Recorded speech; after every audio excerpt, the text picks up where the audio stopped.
Hello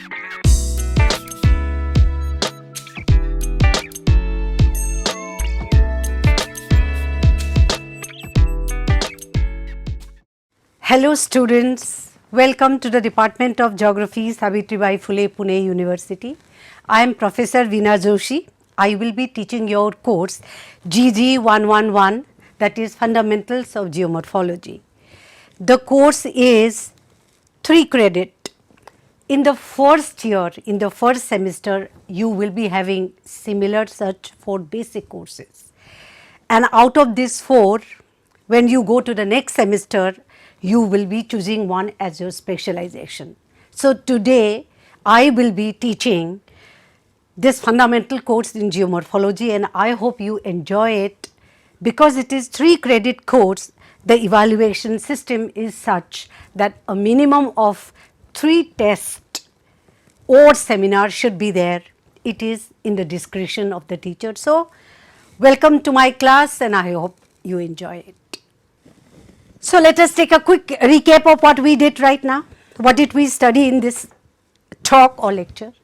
We started with earth science, geophysics, geology and geomorphology. Then we came to the definition. What is the definition of geomorphology? The basic concepts of geomorphology. 7-8 concepts based on that geomorphology is built. We have seen what is ergodic principle, what is threshold, what is base level and paradigm, trend, steps and time over which a concept always rule. And finally, we came to the geological time scale, which tells us that from the day the earth is formed till today, how it has been divided into different chunks and periods. So in today's lecture, I will be giving you introduction to this subject, geomorphology. What is geomorphology? What is the nature and scope? How it has evolved through the decades and centuries? What are the different paradigms? In short, the whole lecture is your first training to the subject geomorphology, which is the study of the configuration of the earth. It is going to include first the definition, and then what are the basic concepts in geomorphology, some of the very fundamental concepts based on that the subject geomorphology is built. After that, we will be saying what is paradigm or how the subject has evolved through years, and finally we will see where do geomorphology stand today.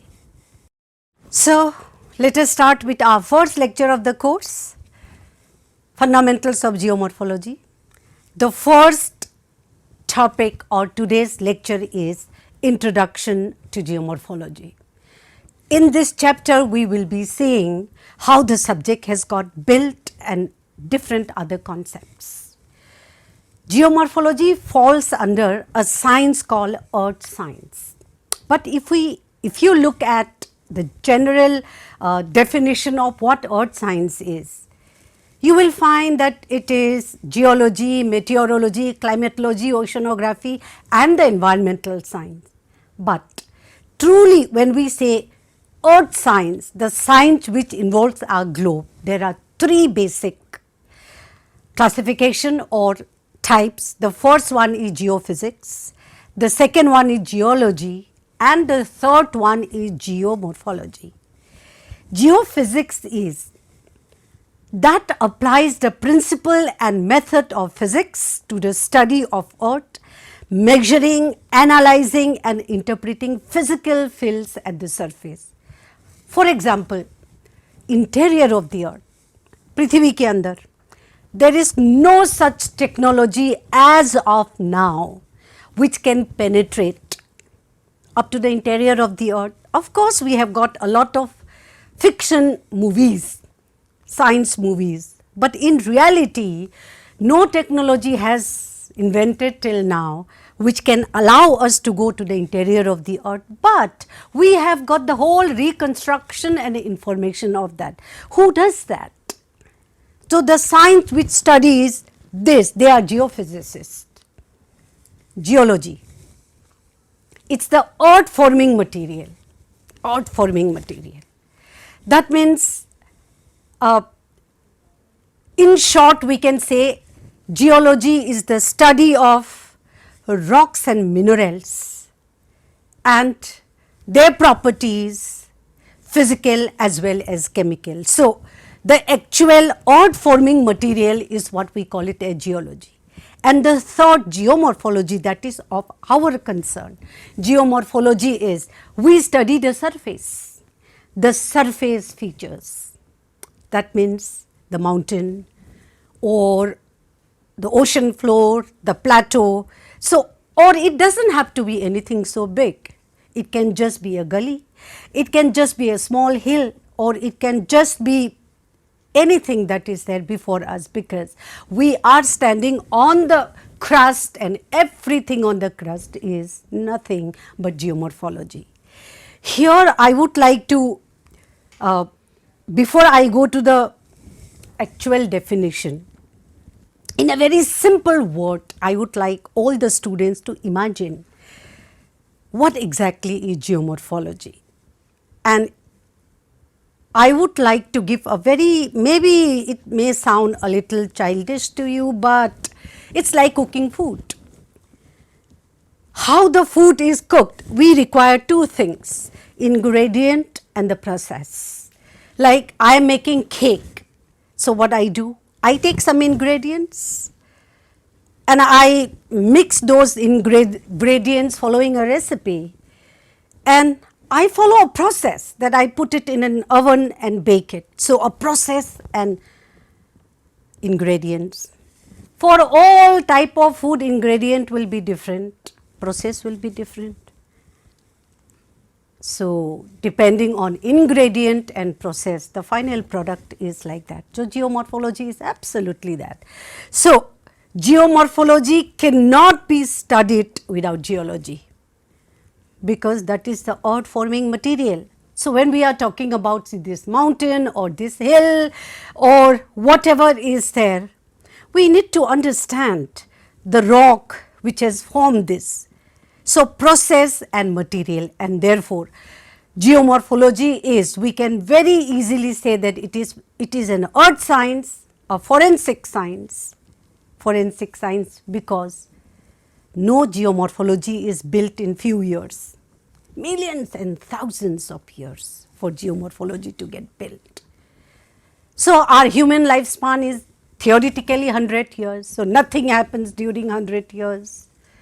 So, everything that we are inferring is based on forensic evidence, like how it is done in crime lab. So, now in 1888, W.G. Magee and J.L. Powell introduced the term geomorphology. If we follow the Greek word meaning gea or GEA stands for earth, morphe is form, and logos means discourse. So, in short it says the study of the earth, and geomorphology in short can be described with just one sentence, which is composed of 3 syllables, that is, landform is a process, a material, and time comes into the picture. So, whatever is the landscape that we see on the surface of the earth, whether big or small, it is the result of whatever is the material which is forming this and what are the processes which are involved in that. We can follow so many definitions. There are so many, you can have your own definition, but from the Cambridge dictionary, if you know, what is a science first? Science is a fact, or science is a systematic activity that builds and organizes knowledge in the form of testable explanation and predictions about the world. Testable explanation. So, that is how science is different than journalism or poem, because it is based on the fact, you have to be able to taste it. So, science is about organizing accumulation of facts associated with specific subject matter, about methods and attitude of study. So, geomorphology as a science. Geomorphology is an empirical science. This word empirical is very important, because empirical means information gained by means of observation or experiment. So, then here I will kind of take a break and ask you, space science, rocket science, is it empirical science? No, it is not based on observation. It is, you cannot be wrong for a nanosecond also, things will go wrong. That is physical science. So, geomorphology is based on the information gained over the years that attempts to formulate answers to the following fundamental questions. So, we have about some 4 or 5 questions here. What makes one landform distinct from the other? That means no two landforms are alike. So, why some landforms are always associated with each other, some distinct landforms. How some very distinct landscape have got evolved, how it is going to go in future, and in the last few decades we have added one more. What are the ramifications for human and human society? Human has come in the picture in the last 2 million years, and in the last 50 years we have geomorphology, we have changed the geomorphology to such an extent nowadays that human has become a part of geomorphology now. There are so many branches of geomorphology, like historical geomorphology that studies the past of how the geomorphology evolved, process geomorphology, what are the processes that gives rise to different landform, how climate, different climate makes different geomorphological features, tectonic geomorphology. We know that earthquake, volcano, it is happening all the time, and they have got direct association with geomorphology. So, there is a branch of geomorphology that deals only with tectonic and their result. Quantitative geomorphology means we try to quantify how much is soil erosion, etc. Applied geomorphology, which is applied geomorphology has become very important nowadays, because the research we do, the science that we generate should be able to translate to have some application for human. For example, I will give you some such scenario. I do a research and I realize that, well, whatever is the result, I can apply here. That means the kind of land use these people are using is going to have an adverse effect to geomorphology, and therefore, you suggest another method. So, these kind of applications, they are called as applied geomorphology. Process geomorphology is very important, because as we go ahead, you will realize that it is the process which ultimately is going to cook the food. Likewise, it is the process. So, like for example, I will give you an example, like I bake the food, I fry the food, or I boil the food. Taste will be different, look will be different, because I have used 3 different process. Ingredient is the same. Likewise, different processes are there in different climatic zone, different geomorphic area, and we can have fluvial geomorphology, that is geomorphology of running water, coastal geomorphology, aeolian, aeolian stands for wind, glacial geomorphology, Himanadi, moving ice, geomorphology which is at the hill slope, karst, that is limestone, tropical geomorphology. Well, tropic is not a process, it is a region, but still we have got a branch called tropical geomorphology. This will be discussed at length next year for those students who specialize in geomorphology, because this is one of the specializations. In urban area, we have, disturbed the geomorphology so much here in Pune University. If we see, everywhere construction is there, the trees have been removed, pavement is there. So, the processes, natural processes have been totally disturbed and changed. So, geomorphology is doing something else here, trying to understand that is urban geomorphology and so many such kind of processes in geomorphology.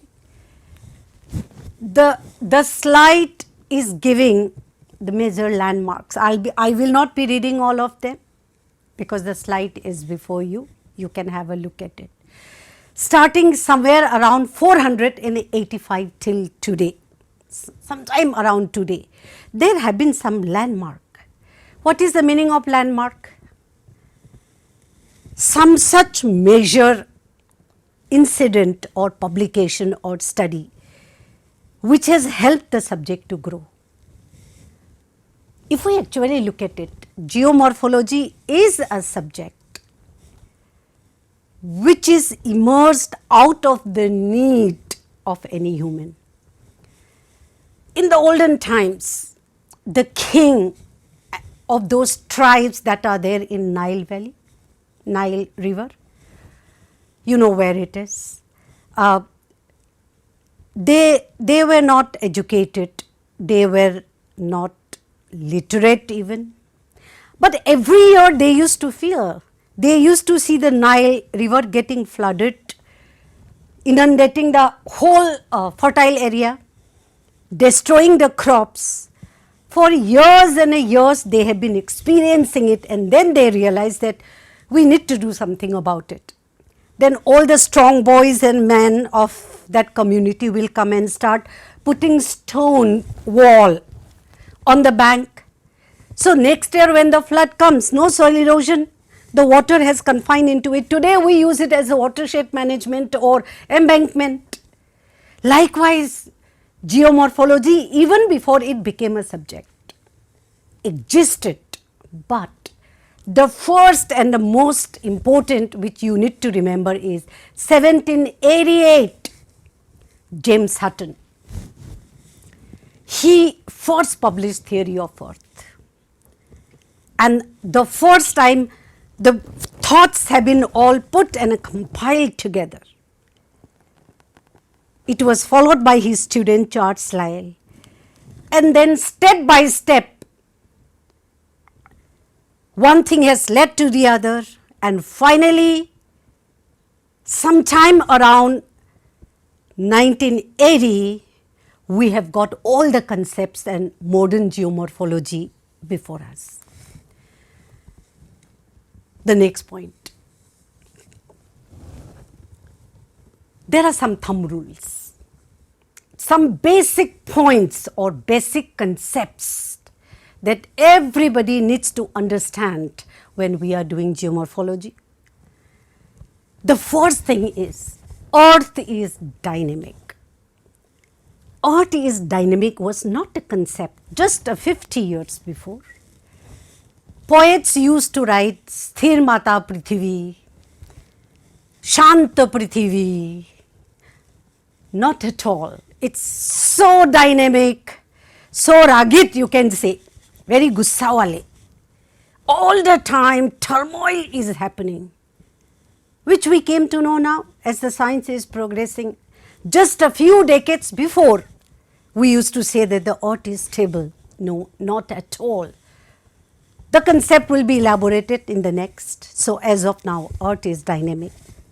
Uniformitarianism. James Hutton in 1788 came up with two such concept in his book Theory of the Earth. Present is the key to the past. That means whatever that I am seeing today, or let us say how a river is eroding, how mass movement is happening, anything which is happening today in geomorphology, the same thing used to happen in the past, just like this. So, uniformly things are happening. This is what is uniformitarianism, or present is the key to the past. In the same book, he also said this: no vestige of a beginning, no prospect of an end. That means geomorphology does not have any beginning and it doesn't end at a point. Out of nowhere something happens. We will see up, because I already told you that geomorphology doesn't happen in 50 years, 100 years. It takes millions of years. So, within million of years, tectonic will come, climate change will come, everything will get disturbed. And therefore, I can never say that this landscape has started today and it is going to end like this one day, no. So, no vestige of a beginning, no prospect of end. These two sentences together form what you call it as uniformitarianism. The third concept, it is an open system. So, what is an open system? Universe is a system, office is a system, society is a system, university is a system, department is a system, our home is a system. We live in a system, there is always a system. We have the head of a university as vice chancellor. There is a chancellor who is the ultimate authority of the university. Then there are different departments, departments have head, then teachers are there, students are there, administrative staff is there, first year students, second year students, see.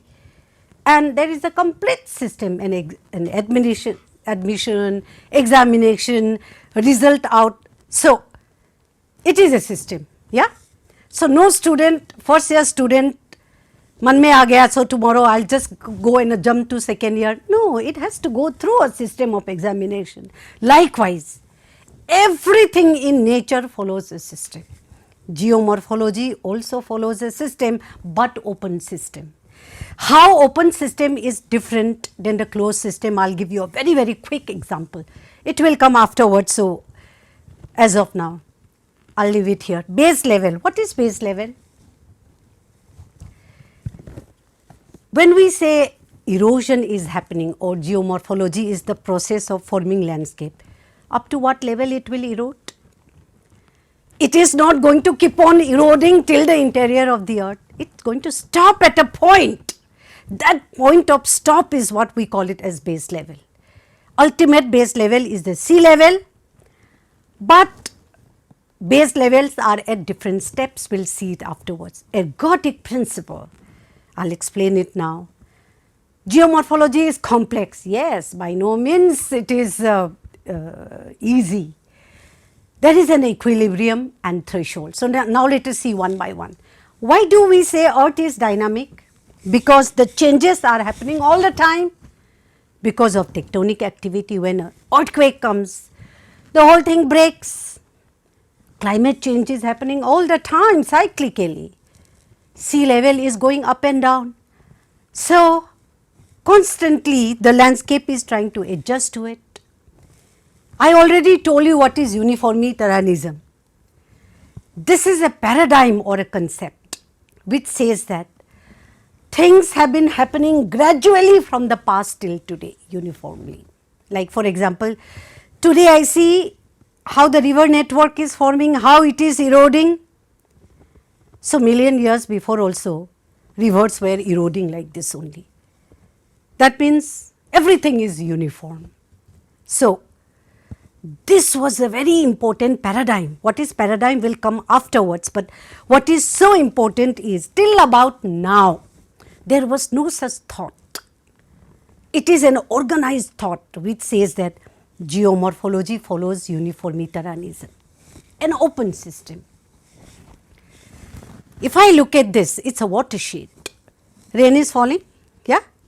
Rain is falling from the sky and it is falling in a watershed or in a basin. It is going to form small rivers. The rivers will join and will form a big river. The whole system will come down and finally it will go into the sea. You imagine from Himalaya till Bay of Bengal. Let us take the example of Brahmaputra river. The whole system has started from Mansarovar. On the way it has collected water and tributary eroding, depositing, forming features, all kind of things, and finally it will come and go into the sea. ये समुद्र का पानी दोबारा ऊपर जाने वाला नहीं. That means the system has started from a point and it ended at a, so it's an open system. That then what is closed system? System can be closed as well, like hydrological cycle. Hydrological cycle means the amount of water that is present on our globe has never changed for millennia. Precipitation occurs, it falls on the land and sea, some part go as the groundwater, evaporation happens, cloud form, again rainfall. This cycle has never changed. So, the amount of water our globe has never increased or decreased from the day it has got formed. So, it is following a closed system, but geomorphology follows an open system. The same thing, this watershed, ultimately how it goes and drains into the final system, it will be eroding. So, base level, a student of geomorphology should never forget this concept of base level. The lowest level to which a stream or river can erode. So, now if I take the example of a big river which is finally entering into the sea, the level up to which the river is going to erode is the sea level. Below that it cannot erode. So, sea level is the ultimate base level, but not always. A small river or a small gully or a stream which is on the mountain, the base level of that is the next bigger river, the base level of that is the next bigger river. So, base level is any system up to what level it can erode. Why it is important in geomorphology? Because if I am doing research of this Pune University or Maharashtra, I need to see where is the base level of this system, Mula Mutha river which is there. That is going to provide the base level for this system. So, and if I do in a bigger scale, it is going to go to Bhima river, Godavari river, and finally sea level. So, base level is the level up to which a system can erode, and sea level is the ultimate base level. Sometimes a base level can go up and down because of climate change or because of tectonics. If the base level goes down, the system becomes active again and start eroding because it was adjusting to it. If the base level goes up, it will start depositing, but no river or system can be below the base level. It has to be at the base level. This level is what decides the level up to which geomorphology is going to work. Sometimes if I construct a reservoir or a lake, that forms a temporary base level, because from the mountain and the hills, rain will fall and it will start eroding, but there is a lake below. So, the level of that lake will be the base level temporarily. So, for large rivers, sea level is the base level.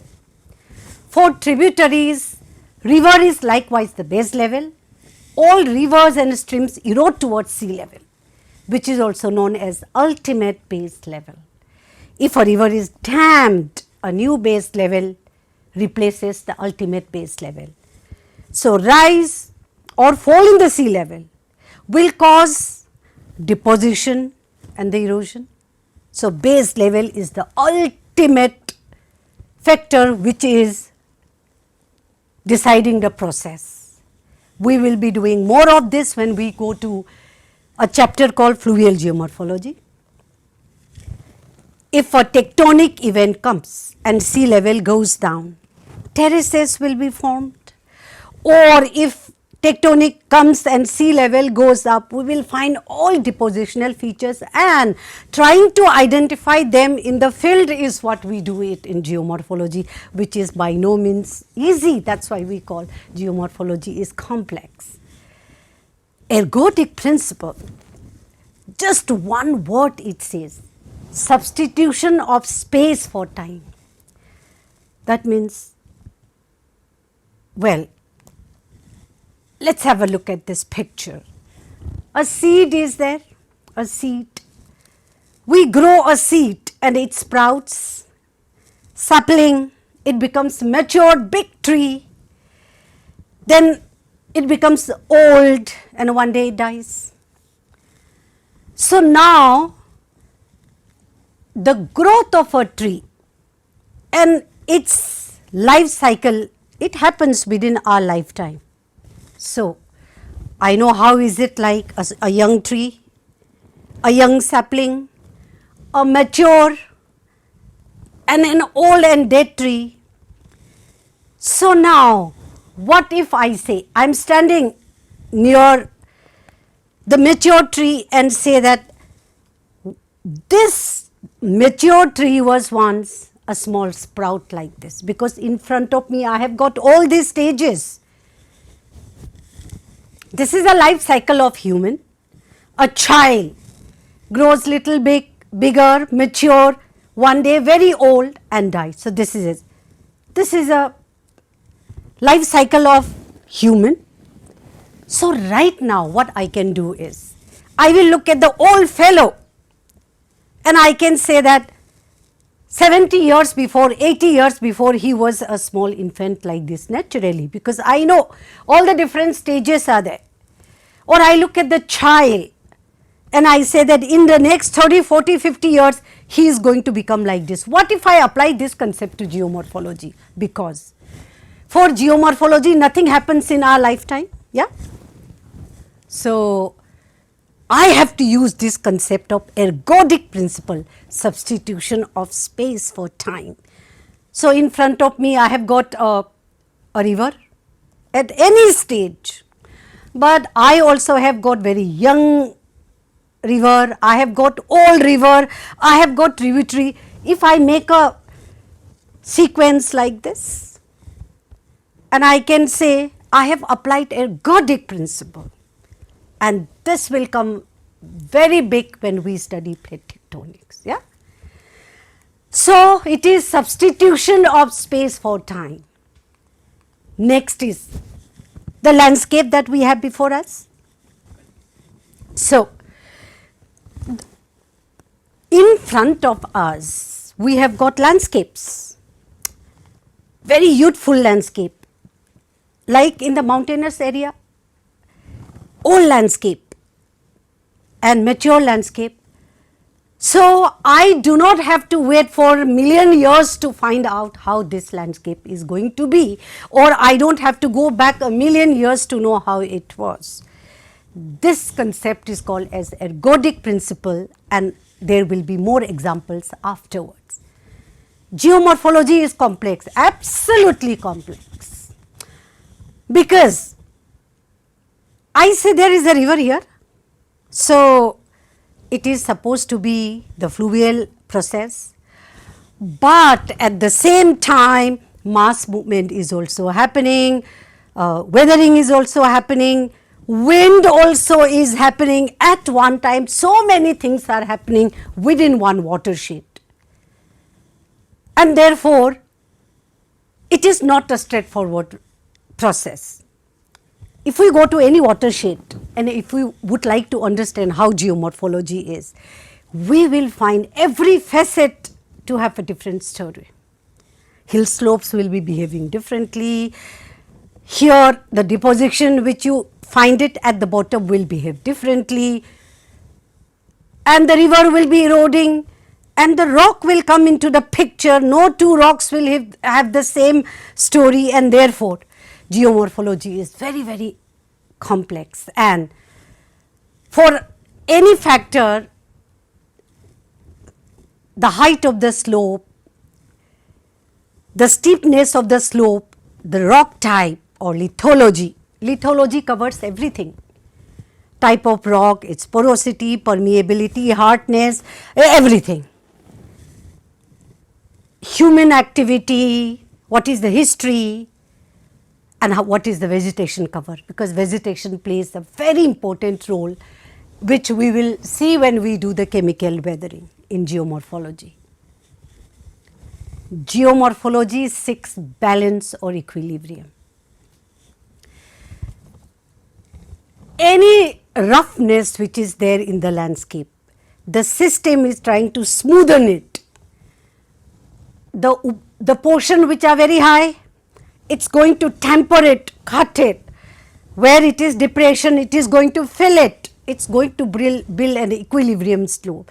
That is what the geomorphology does, but whether they achieve it or not is a different question. So, or in other words, I'll say that this is the best example. Right now I have got a river, some hill slope, some terraces.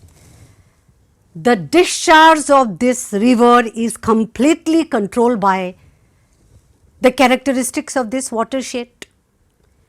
How large is the watershed, what are the slope, what is the vegetation, what is the type of rock, everything, and it is in a complete equilibrium.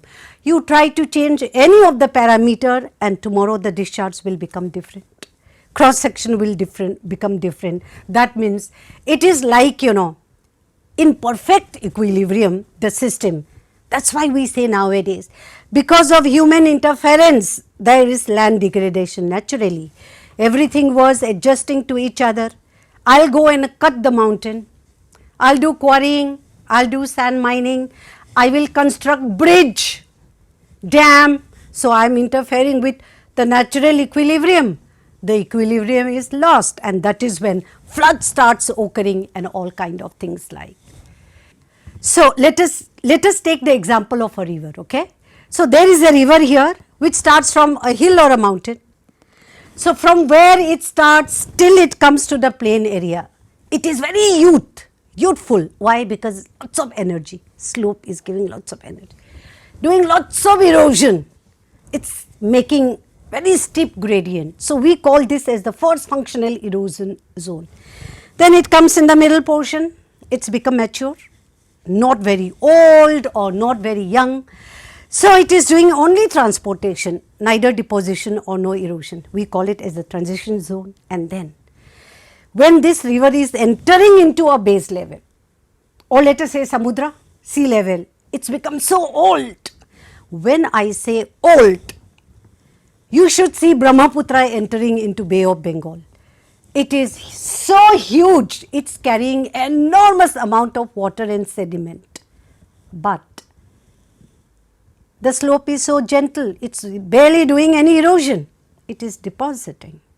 So, in geomorphology, we need to understand it has got always three functional zones: erosion, transition and the deposition. Threshold. Threshold is applied in everywhere, not just in geomorphology. I can give you an example.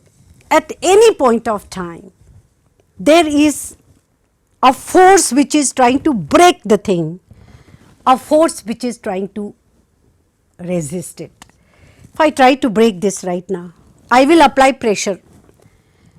So, it is not going to break the moment I apply the pressure, it is going to resist. I will keep on applying, a moment will come, the resistance goes and the application force dominates, that moment it will break, that is the threshold. Threshold is there for everything. Now, let us see, a stone is fallen, the normal everyday river is unable to lift it, a flood comes tomorrow, the flood is lifting it. Why? Because threshold has crossed. So, when the things change, that moment we say the threshold is, or earthquake. Why? Earthquake does not happen every day, but there is enormous tension and pressure the earth is right now bearing, but threshold has not yet crossed. A day is going to come, that resistance is going to give away and earthquake is going to happen. Likewise, in geomorphology, threshold is very important. For erosion to occur, threshold has to be crossed. For deposition to be occurred, threshold has to be occurred. For a boulder to be transported, etc., etc., etc. So, in geomorphology, we say till about now, the slope is already weak, but threshold has not crossed. A heavy rain came and a landslide has occurred. A heavy rain has kicked it down, or it can be a dynamite, or it can be an earthquake. So, as long as the threshold is not crossed, there will be no change.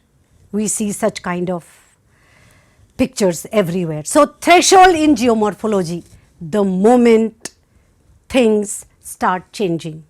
So, in short, how will we put it? As long as threshold is not crossed, nothing is going to change. Paradigm. Paradigm means trend. And in examination also, net set also, we ask this question all the time. What is a paradigm? What is paradigm shift? Paradigm means a trend. Or trend is actually very applicable in fashion world, like a fashion trend has come, yeah, and everybody starts following the fashion. A haircut or Ghazni picture and Amir Khan ka that hairstyle, the entire boys population started having that hairstyle. So there is always a trend. Likewise, in geomorphology also and in any science, a concept, dominant concept comes, and based on that the science is built. And so far we have had uniformitarianism, the one I explained to you, things have been happening uniformly. Second, catastrophism, next paradigm, which says that threshold has to be changed. So, every day things do not change. On the contrary, a high flood comes and erosion occurs. That means a mega event or catastrophe has to come for geomorphology to change. The third is the cycle concept. That is by William Morris Davis. He says that landscape undergoes cycle. First a fresh land system and a river brings it down to the base level, and again it is uplifted. Then came process geomorphology. Process geomorphology is different processes give rise to different geomorphology. This is the birth of modern geomorphology. Then systems approach by Schum, which says that geomorphology follows a system, and finally today we are modeling how the soil erosion will be in the next 50 years, how much of sea level rise will happen in inundated parts of Bombay, means things which have not yet happened I can model, things how it was there I can model. So, with the advent of computer technology and the satellite image, nowadays we are no longer sitting with imagination, we are creating scenario.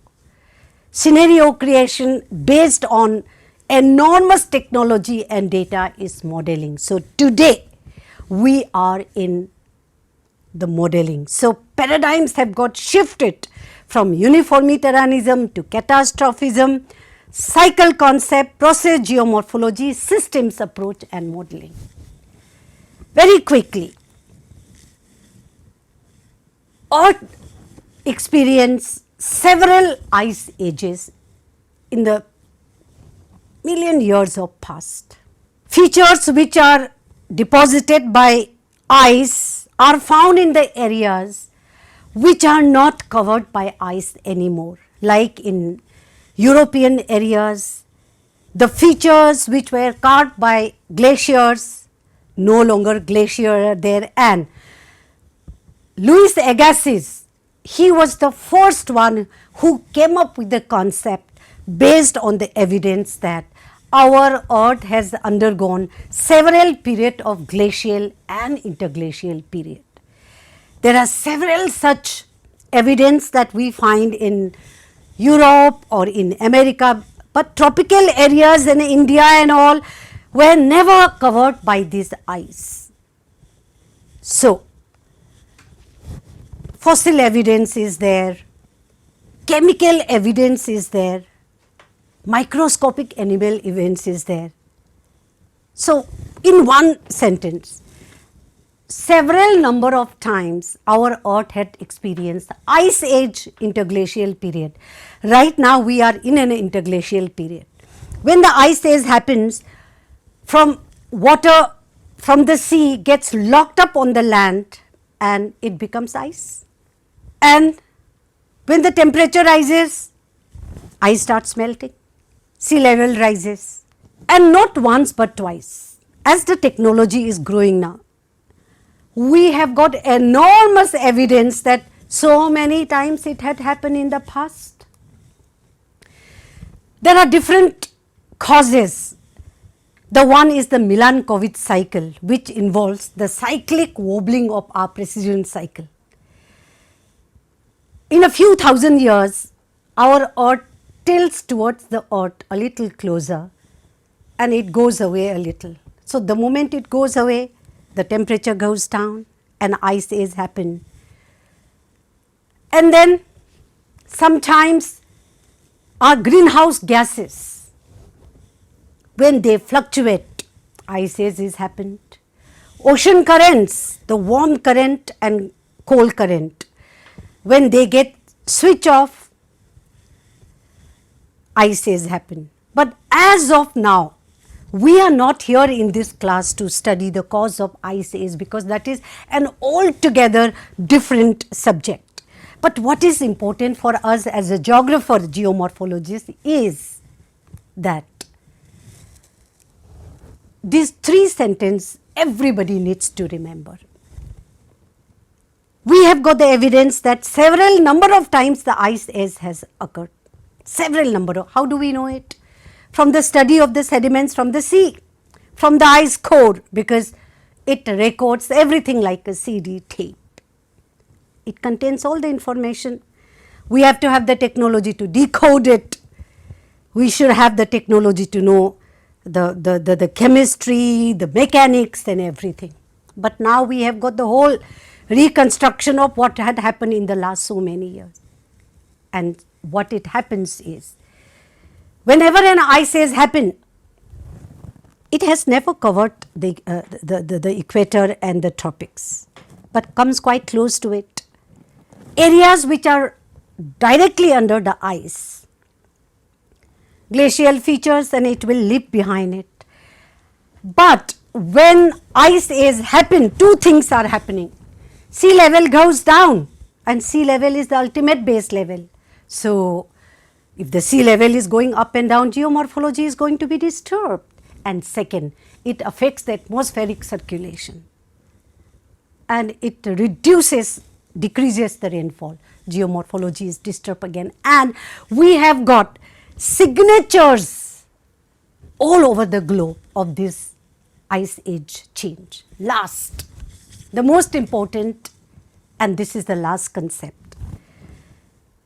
The birth of the earth, हमारा पृथ्वी का जन्म हुआ 4.6 billion years or somewhere very close to it. From that day till today,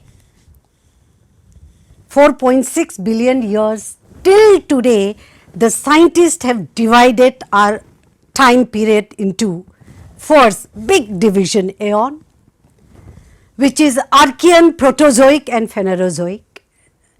The second one, smaller division era. Within the Phanerozoic, we have got Paleozoic, Mesozoic, Cenozoic.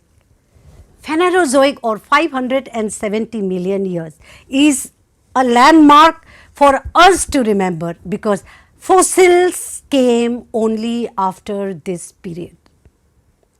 Before that, everything was rock study. But once fossil comes, everything becomes so clear. We have got the technology to date. So, how do we know dinosaurs were existing 200 million years ago? From the fossils only. So, evolution of the life. Then the third division is called as the period. Paleozoic is divided into these many. Mesozoic is Triassic, Jurassic, Cretaceous. This is very important because dinosaurs were existing, dinosaurs were wiped out. A huge asteroid came and hit the earth. The earth was under dust and tsunami. Plants and they all died, and then small primates that were hiding, they came up on the surface and evolved into us, human. So dinosaurs, very good, dinosaurs died, otherwise we wouldn't have been here. But it is important for geomorphology because Pangea is going to break at that time, will come in the next chapter. And Cenozoic is divided into tertiary and quaternary. Tertiary is the period we will see the Western Ghats, the Deccan Trap of where Maharashtra is standing, the Western Ghats, Sahyadri. Formation had happened during that time, we will do it in the next coming chapters. And quaternary is the Tudeca, which is divided into Pleistocene and Holocene. And finally, in the last 1 year, you must have read it in the newspapers. Why not in newspaper everywhere? The final Holocene is divided into 3 parts: Greenlandian, Norwegian and Meghalayan. Very quickly, geological time scale means a major event has to be there, like evolution of a species, wiping out of a species, or a mountain building. A big global event has to be there so that a slice is assigned to it. And scientists found in Meghalaya of India a limestone cave, a fossil. The study of that fossil indicated that a huge climate change and complete change of a civilization. And now the stratigraphical community of the globe has agreed upon, and we have got a geological time scale where Meghalaya is included in it now. We should be very proud of it. One just last look at what we need to remember in geological time scale is Phanerozoic period, because life and fossil came after that. Quaternary and tertiary period, because most of the landscape that we have today, they were formed during that time. And Mesozoic, that is Jurassic and Cretaceous, that was when Pangea or our earth broke out to form Tudeca.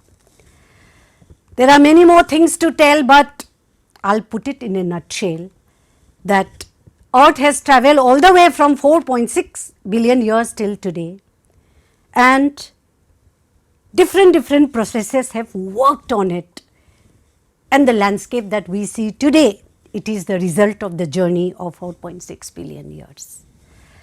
Thank you.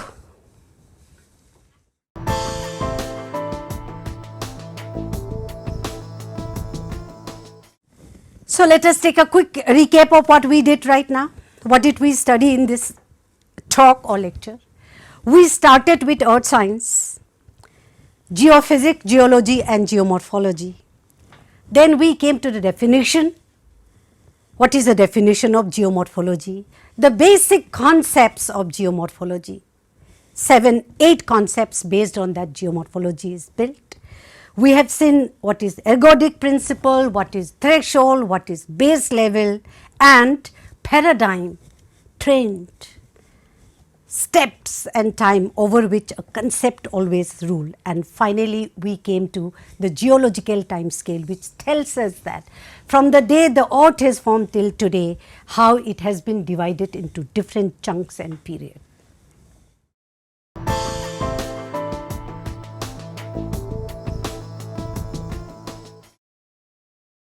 So now we have already seen the theoretical part of geomorphology.